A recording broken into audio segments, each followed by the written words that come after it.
நிலா சோழன்கிட்டயும் பாண்டிக்கிட்டயும் சாப்பாடு எடுத்து வச்சிருக்கேன், வாங்க சாப்பிடலாம். ஒரு நிமிஷம். முதல்ல பல்லவனும் அண்ணனும் எங்க? நாங்க 2 பேர் மட்டும்தான் இருக்கோம். பல்லவனும் அண்ணனும் எங்க போயிருக்காங்க? நானும் வந்ததுலேருந்து பார்க்குறேன், அவங்கள காணோம். நிலா அதுக்கு, இல்ல அவங்க கொஞ்சம் வேலையா வெளியே போயிருக்காங்க. என்ன வேலை? எங்ககிட்ட கூட சொல்லாம போயிருக்காங்க. அதெல்லாம் வந்ததுக்கு அப்புறமா சொல்லுவாங்க. நீங்க முதல்ல வந்து சாப்பிடுங்க, டைம் ஆகுதுல்ல. ம், சரிங்க. நீ 2 பேருமே உட்காந்து சாப்பிட்டுக்கிட்டு இருக்க. சோழனும், "என்ன நிலா, நீனும் சாப்பாடு போட்டு சாப்பிடலாம்ல?" "இல்ல, அங்கிள் வெளியே போயிருந்தாங்க, வந்துட்டுமே அவங்களுக்கும் கொஞ்சம் சாப்பாடு கொடுத்துட்டு அதுக்கப்புறமா நான் சாப்பிடலாமேன்னு யோசிச்சுக்கிட்டு இருக்கேன்னு சொல்ல, ஆனால் பாண்டியும், அந்த ஆள் நல்லா குடிச்சிட்டு வர போகிறாங்க. குடிச்சிட்டு வந்து வயிறு முட்டை சாப்பிட்டுட்டேன், எனக்கெல்லாம் ஒன்றும் வேண்டான்னு வெளியே படுத்துக்கிட்டு பாட்டு பாட போகிறாங்க. நீங்களாம் எதுக்காக அந்த ஆள் வரணும்னு வெயிட் பண்ணிக்கிட்டு இருக்கீங்க? நீ தயவு செஞ்சு சாப்பாடு எடுத்து சாப்பிடுங்க. அந்த ஆள் ரொம்ப ரொம்ப ஓவரா தான் போய்கிட்டு இருக்கான்னு சொல்லிக்கிட்டு இருக்கும்போதே அங்க நடேசன் ஒரு மாதிரி வராங்க. உடனே நிலாவும் வெளியே போயிட்டு, சாப்பிட வரீங்களா அப்படின்னு கூப்பிட, அதுக்கு நடேசனும், இல்லைம்மா வேண்டாம், எதுவுமே வேண்டாம், எனக்கு ஒரு மாதிரியா இருக்குமா. ஏன் இன்னைக்கு குடிக்கலையா? அதான் நான் சத்தியம் பண்ணிட்டேன்ல, இதுக்கப்புறமா என் குடியால இந்த குடும்பத்துல இவ்வளோ பெரிய பிரச்சனை வரதை என்னால் பார்க்க முடியலம்மா. நீயே என் மேலே இவ்வளோ கோவப்படுற. எப்பவும் என்னை மரியாதையா பேசுகிற சேரன் கூட என்கிட்ட அப்படியெல்லாம் பேசிட்டால. இதுக்கப்புறமா நான் செத்தாலும் குடிக்கவே மாட்டேன். இது என் மேலே சத்தியம், போதுமா? அப்படின்னு அவங்க சோகத்தோட உட்காந்துருக்க. நிலாவோ தட்டில் சாப்பாடு எடுத்துகிட்டு வந்துட்டு, குடிக்க மாட்டேன்னு நீங்கள் முடிவு பண்ணிட்டீங்க, அப்போ நான் சாப்பிட மாட்டேன்னு முடிவு பண்ணீங்களா என்ன? முதல்ல கொஞ்சமாக சாப்பிடுங்க, எல்லாம் சரியாக போயிடும். சாப்பிட்டுட்டு கொஞ்சம் நல்லா தூங்குங்க.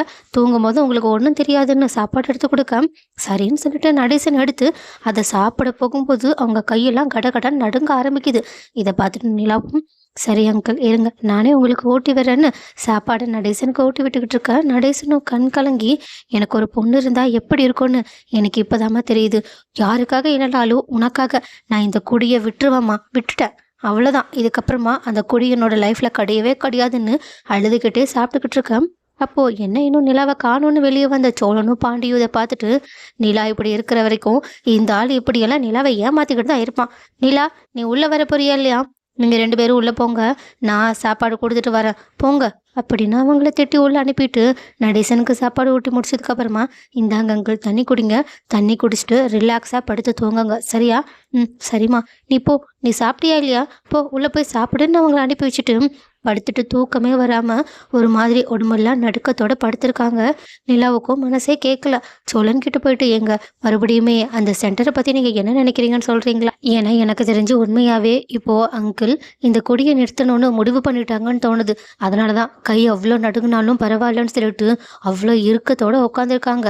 எப்படி என்ன மக மாதிரி பார்த்து அழுதாங்க தெரியுமா? எனக்கு மனசே கேட்கலங்க.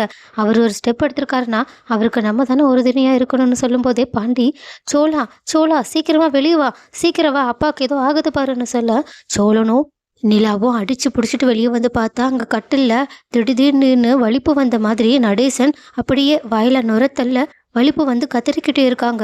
இதை பார்த்துட்டு ரொம்பவே ஷாக்கான நிலாவும், என்னாச்சு அங்கிள், என்னாச்சு? சோழன், சீக்கிரமா வண்டி எடுங்க, நம்ம ஹாஸ்பிட்டலுக்கு கூட்டிட்டு போகலான்னு கொஞ்சம் பதட்டத்தோட நடேசனை அங்கேருந்து ஹாஸ்பிட்டலுக்கு கூட்டிட்டு போகிறாங்க. அப்போ நடேசனை செக் பண்ணி பார்த்த டாக்டரும், இவங்களுக்கு அதிகப்படியான குடிப்பழக்கம் இருந்துச்சா? ஆமாம் டாக்டர், குடிப்பழக்கம் இருந்துச்சு. இன்னைக்கு குடிக்கல போலயே. ஆமாம் டாக்டர், உங்களுக்கு எப்படி தெரியுது?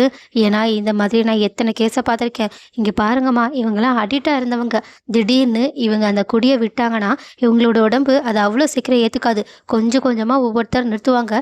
சடனாக நிறுத்தினா அவங்களோட மூளைக்கு போகிற நரம்புல இப்படி தாம்மா பிரச்சனை வரும். இதுக்கப்புறமாவும் இவங்க கொடியை நிறுத்திட்டு நிம்மதியான வாழ்க்கையை வாழணும்னு ஆசைப்பட்டாங்கன்னா தயவு செஞ்சு வீட்டில் வச்சு இவங்கள பார்த்துக்காம ஏதாவது ஒரு சென்டரில் சேர்த்து விட்டுருங்க. அது மட்டும்தான் இவங்கள சேஃபாக அந்த குடிப்பழக்கத்துலேருந்து வெளியே கொண்டு வரதுக்கு உதவும். ஆனால் அதுக்கு கொஞ்சம் செலவாகும். ஏன், இதை வந்து கவர்மெண்ட் கூட உங்களுக்கு ஃப்ரீயாக பண்ணி தராங்க.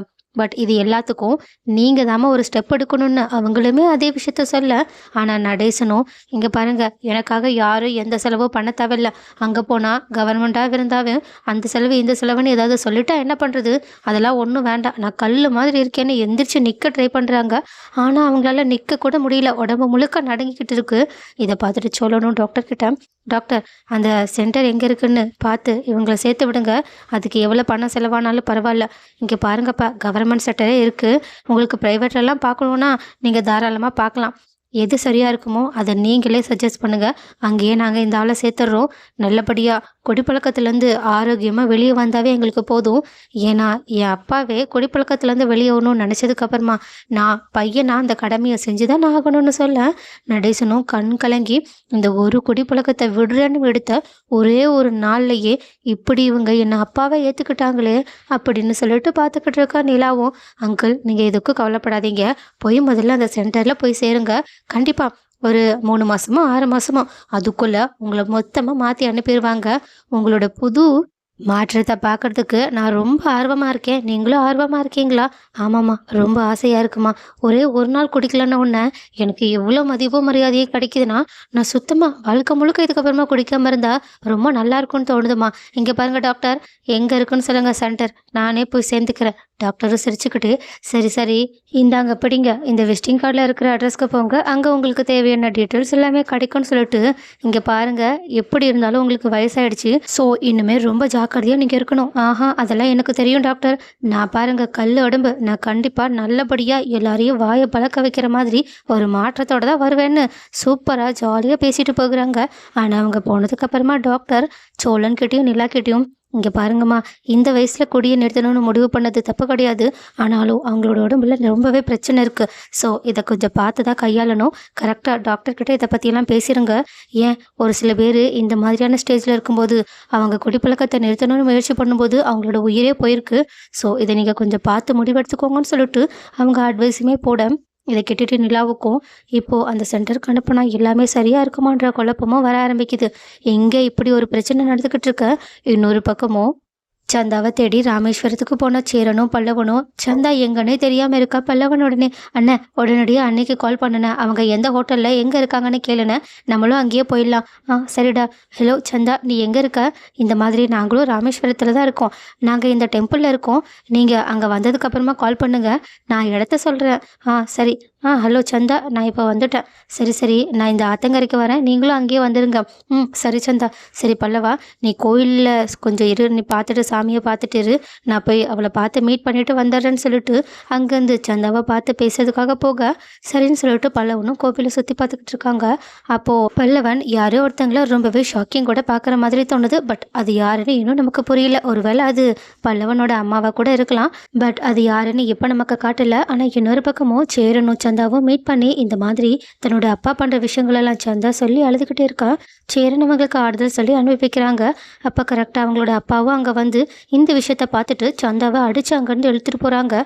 அதுவும் சேரன் கிட்ட இங்கே பாரு, கனவுல கூட என் பொண்ணை இதுக்கப்புறமா நீ பார்க்கணுன்னு முயற்சி பண்ணாத, ஏன்னா என் பொண்ணை உனக்கு கல்யாணம் பண்ணியே தர முடியாதுன்னு சொல்லிட்டு அவங்க ஒரே போட்டுட்டு அங்கேருந்து போக இதை கேட்டுட்டு சந்தா அழுதுகிட்டே போகிறாங்க. சேரனும் கண் கலங்கி நின்றுக்கிட்டு இருக்காங்க. ஆனால் அப்போ கரெக்டாக அங்கே வந்த பல்லவனும் அண்ணன் உங்ககிட்ட ஒருத்தரை காட்டணும்னு யாரோ ஒருத்தர் அங்கே கூட்டிகிட்டு வராங்க. அதை பார்த்துட்டு சேரனும் அதிர்ச்சியில் உறைஞ்சி போய் நின்றுக்கிட்டு இருக்காங்க. ஸோ கைஸ், இப்போ அடுத்து என்ன நடக்க போகுதுன்றதை பொறுத்திருந்து பார்க்கலாம்.